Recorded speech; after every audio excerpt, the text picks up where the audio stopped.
ছায়ার সঙ্গে শেখর বসু। ট্রেনের বাথরুম থেকে ঘুরে এসে কূপের দরজা লক করে দিলাম। নিচের বার্থে অকাহাতরে ঘুমোচ্ছে নবেন্দু, উপরের বার্থে আমি শুভ। শোবার কথা ভাবতেই রাজ্যের ক্লান্তি ভেঙে পড়ল সারা শরীরে।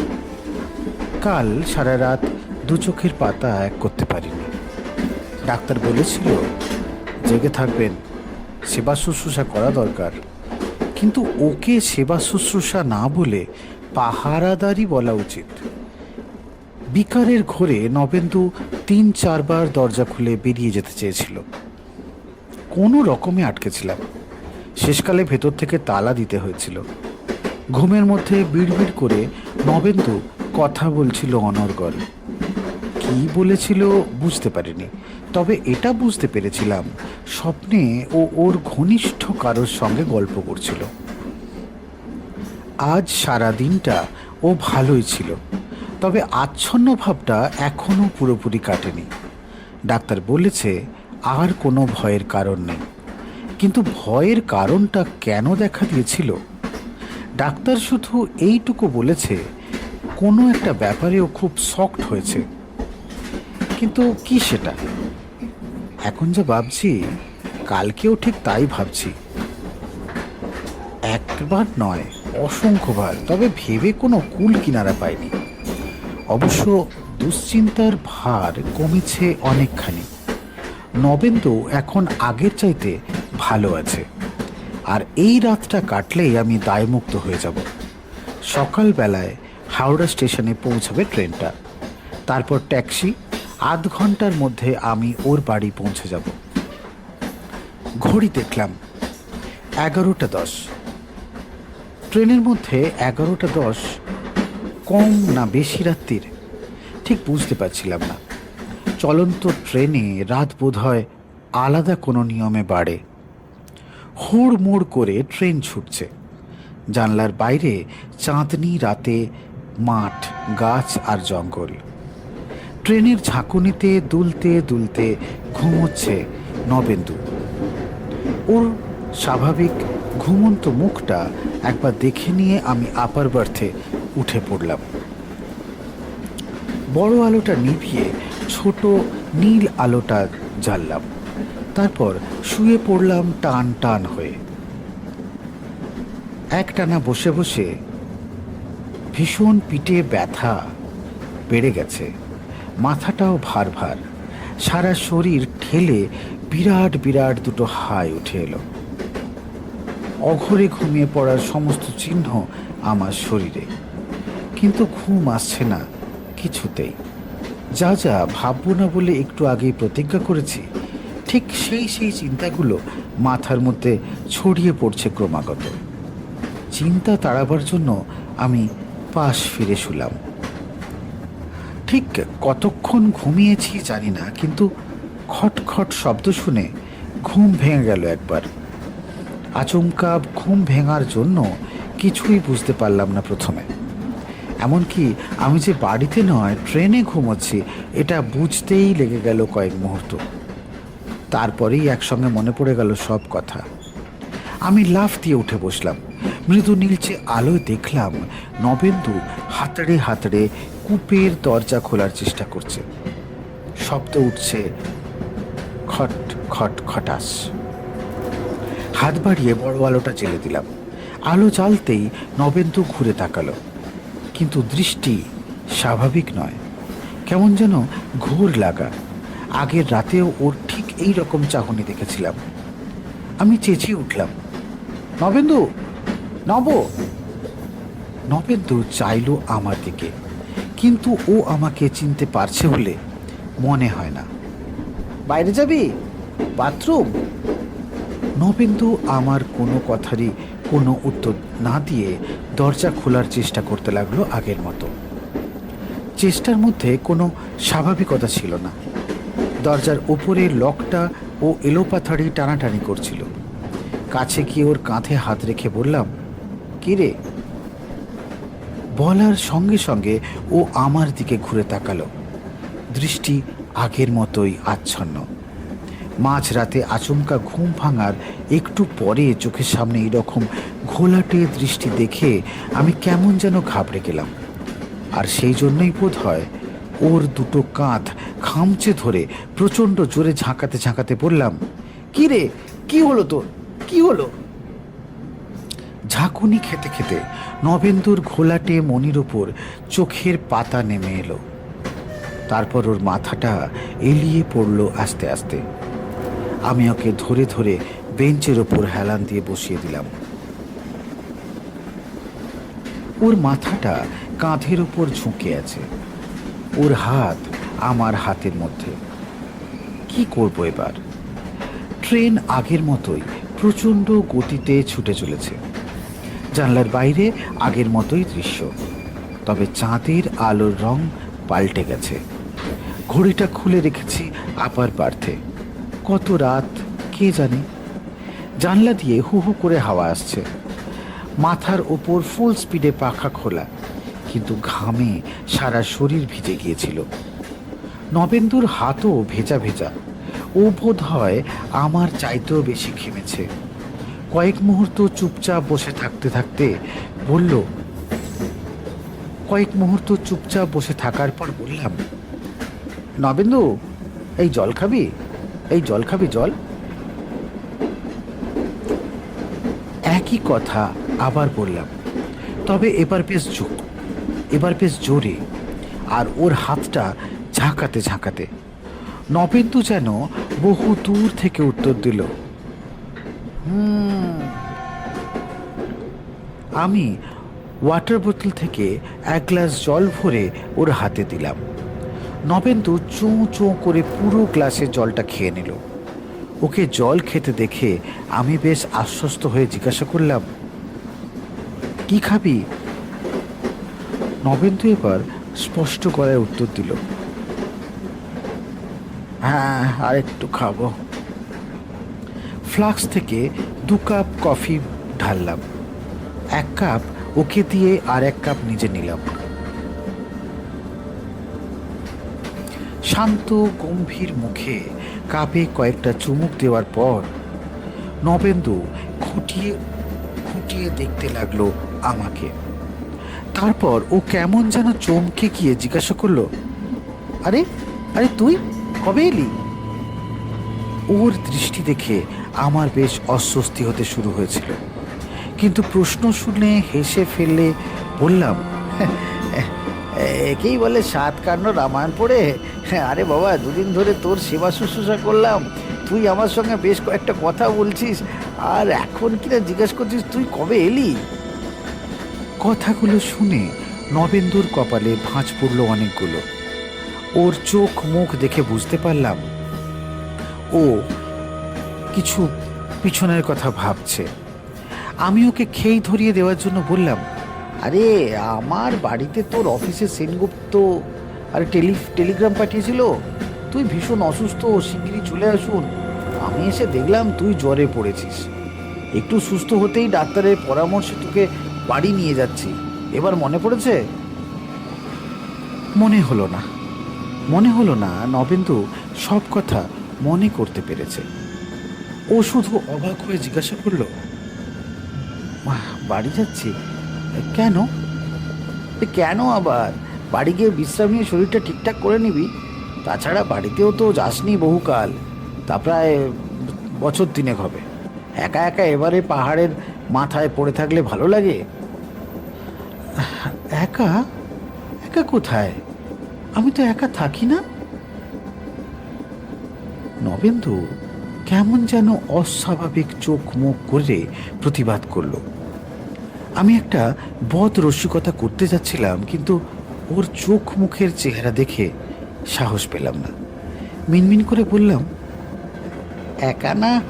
তুই কি লুকিয়ে লুকিয়ে বিয়ে করেছিস? নবেন্দুর অস্বাভাবিক মুখে হাসি রেখা খেলে গেল। না, বিয়ে করিনি, তবে ও সব সময় আমার সঙ্গে থাকে। মানে সব সময়। তো একটু আগেই ও আমাকে ঘরের বাইরে নিয়ে যেতে চাইছিল। বন্ধ জায়গায় ওর থাকতে ভালো লাগে না। আমি অবাক হয়ে নবেন্দুর দিকে তাকালাম। ওর প্রত্যেকটি কথাই আমার কাছে কেমন যেন ধোঁয়াটে ঠেকল। কয়েক মুহূর্ত চুপ করে থাকার পর নবেন্দু বলল, এই সিগারেট আছে? আমি প্যাকেটটা এগিয়ে দিয়ে বললাম, আর ও একটা সিগারেট ধরালো। আমিও ধরালাম। নাক মুখ দিয়ে ধোঁয়া ছাড়তে ছাড়তে নবেন্দু বলল, আলোটা নিভিয়ে দিবি, চোখে লাগছে। বড় আলোটা নিভিয়ে দিলাম। নীল আলো জ্বলছে, কিন্তু ওটা থাকা না থাকা সমান। কাঁচের ঘেরাটোপটা শুধু নীল হয়ে আছে। জানলা দিয়ে চাঁদের আলো খাপছাড়া ভাবে এসে পড়ছে বেঞ্চে আর মেঝের ওপর। ট্রেনের নির্দিষ্ট তালের শব্দ ছাড়া আর কোনো শব্দ কোথাও নেই। এখন কত রাত কে জানে। অস্বস্তিকর রকমের চুপচাপ হয়ে বসে আছি আমরা দুজনেই। সিগারেটের দুটো জ্বলন্ত বিন্দু মধ্যে মধ্যে জোরালো হয়ে উঠছে। ঘুম ক্লান্তির কোনো চিহ্ন নেই আমার শরীরে। বারবার মনে হচ্ছিল বিচিত্র এক অভিজ্ঞতার সামনে এক্ষুনি পড়তে হবে আমাকে। নবেন্দু হঠাৎ চাপা গলায় কি যেন বলল। বুঝতে না পেরে জিজ্ঞাসা করলাম, হ্যাঁ কি বলছিস? কোনো উত্তর দিল না। তারপর কিছুক্ষণ বাদে ও হেসে উঠল। কারো রসিকতা শুনে ও হেসে ফেলার মতন হাসি।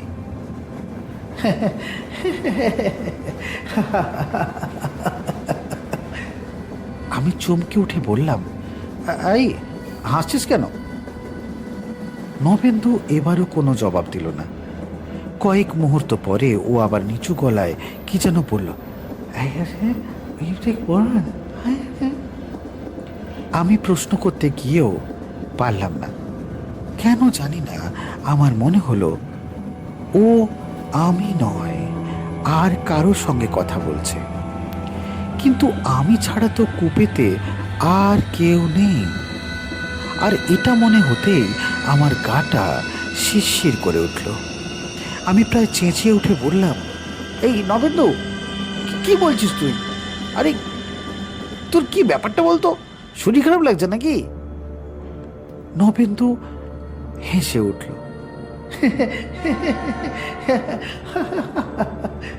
মনে হলো এই হাসিটা আমার কথা শুনে, কিন্তু আমি নিশ্চিন্ত হতে পারছিলাম না।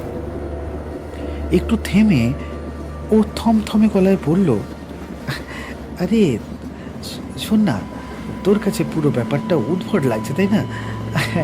অবশ্য লাগাটাই স্বাভাবিক, তবে আমার কাছে তা নয়। আমার কাছে তুই যতটা সত্যি ও ততটাই। কে বিশ্বাস করলো কে না করলো আমার কিছু এসে যায় না। তুই যদি শুনতে চাস আমি তোকে বলতে পারি। হ্যাঁ, আমি শুনতে চাই। কিন্তু হ্যাঁ বলতে গিয়ে আমার মুখ দিয়ে বিচিত্র একটা শব্দ বেরোলো। আবছা অন্ধকারের মধ্যে চুপচাপ কিছুক্ষণ সিগারেট টানার পর নবেন্দু বলল, পাহাড়ে চাকরি নিয়ে যাওয়ার পরে প্রথম প্রথম খুব খারাপ লাগতো জানিস। অসম্ভব নির্জন জায়গা তো। তারপর আমার কোয়ার্টার্স এমনই জায়গায় যার আশেপাশে আর কোনো বাড়ি নেই। অফিসের কাজকর্মের অবস্থাও সেই রকম। সারা সপ্তাহে 2 ঘন্টা কাজ করলেই যথেষ্ট। প্রায় মনে হতো চাকরি বাকরি ছেড়ে চলে আসি, এভাবে থাকলে হয়তো পাগল হয়ে যাব। কিন্তু নির্জনতার একটা অদ্ভুত টান আছে। কি রকম নির্জনতা জানিস? আমি থামিয়ে দিয়ে বললাম, তোর এখানে তোর তখনকার একটা চিঠির কথা আমার মনে আছে। রাত্রে গরম কফিতে চিনি মেশানোর পরে চমকে উঠতিস প্রথম প্রথম। এত নির্জন এলাকা যে কফিতে চিনি গলার শব্দ পর্যন্ত শুনতে পেতিস। নবেন্দু ওর চিঠি নিয়ে একটু আগ্রহ না দেখিয়ে বলল, ঠিক এই সময় একটা বই এসে গেল আমার হাতে। বইটার নাম ডক্ট্রিন অব দ্য মিস্টিকলস। অদ্ভুত ইন্টারেস্টিং বই, জানিস। ওই নির্জন পাহাড়ের পরিবেশে বইটা আমার ওপর দারুণ প্রভাব ফেলল। আমি লখনৌ থেকে এই ধরনের আরও বই আনলাম। তারপর দিন রাত ডুবে থাকতাম ওই বইগুলোর মধ্যে। একটা বইতে অশরীরীর সঙ্গে মিলিত হওয়ার বিচিত্র সব সাধন পদ্ধতি উল্লেখ আছে। আমি সেগুলো চর্চা আরম্ভ করে দিলাম। প্রথমেই মনোসংযোগ করার একটা একটা অদ্ভুত কায়দা আছে। কিরকম জানিস? কেন জানি না, আমার বেশ অস্বস্তি হচ্ছে। ওকে থামিয়ে দিয়ে বললাম, বড়ওয়ালাটা জ্বালবো না। নবেন্দু গম্ভীরভাবে উত্তর দিল। তারপর একটু থেমে আবার বলতে শুরু করলো, সাধনার অনেকগুলো স্টেজ আছে। আমি অনেকখানি তৈরি। এবার আমার পরীক্ষা করা দরকার। কি পরীক্ষা? আমার গলার স্বর আমার কাছে কেমন যেন আতঙ্কগ্রস্ত ঠেকল। নবেন্দু বেশ কিছুক্ষণ চুপ করে থাকার পরে বলল, আত্মার সঙ্গে সরাসরি যোগাযোগ করা। আমার মনে হলো গলার ভেতরটা কেমন যেন শুকিয়ে যাচ্ছে। একটু কফি খেতে পারলে হতো। ফ্লাক্সটা ব্র্যাকেটে ঝুলছে, কিন্তু উঠে গিয়ে নামিয়ে আনতে পারলাম না। আমার শরীরের উপর আমার যেন পুরোপুরি দখল নেই। চাঁদের ওপর দিয়ে বোধহয় মেঘ ভেসে যাচ্ছে। আবছা আলো ছায়া দুলছে কূপের ভেতর। হুড়মুড় করে ছুটে যাওয়া ট্রেনটা থেকে থেকে কেমন যেন নিঃশব্দ হয়ে যাচ্ছে। সত্যি কি তাই নাকি? নবেন্দু খুক খুক করে কেশে গলা পরিষ্কার করে বলল,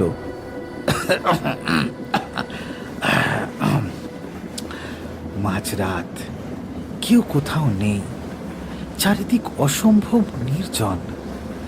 আমি মনোসংযোগ করে পরীক্ষায় বসলাম। একটু পরেই জানলা কাঁপিয়ে ঝোড়ো হাওয়া ঢুকে ঘরের মোমবাতিটা নিভিয়ে দিল। বুঝলাম কেউ এসেছে, কিন্তু কে সে?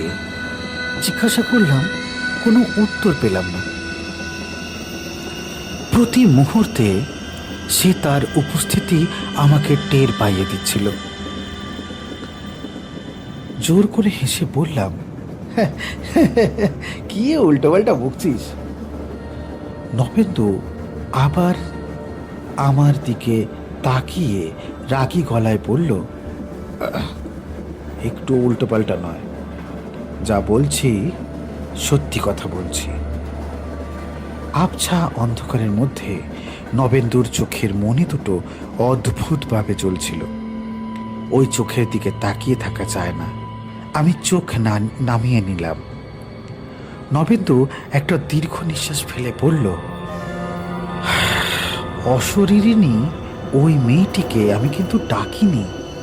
ও নিজে থেকে এসেছিল আমার ক্ষতি করতে, কিন্তু করেনি।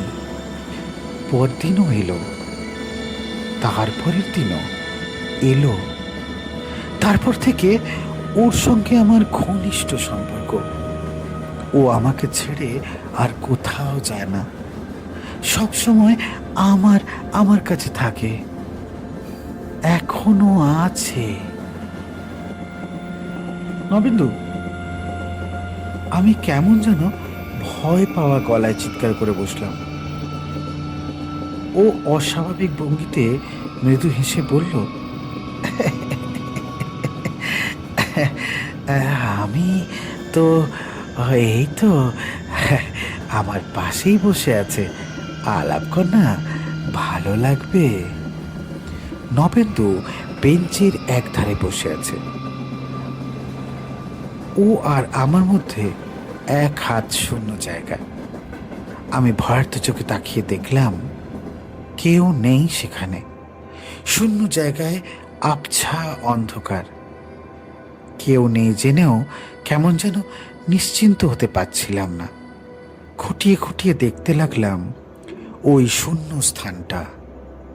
এমন সময় জানলা দিয়ে এক তাল অন্ধকার লাফিয়ে ঢুকলো ঘরের মধ্যে। আঁতকে উঠলাম।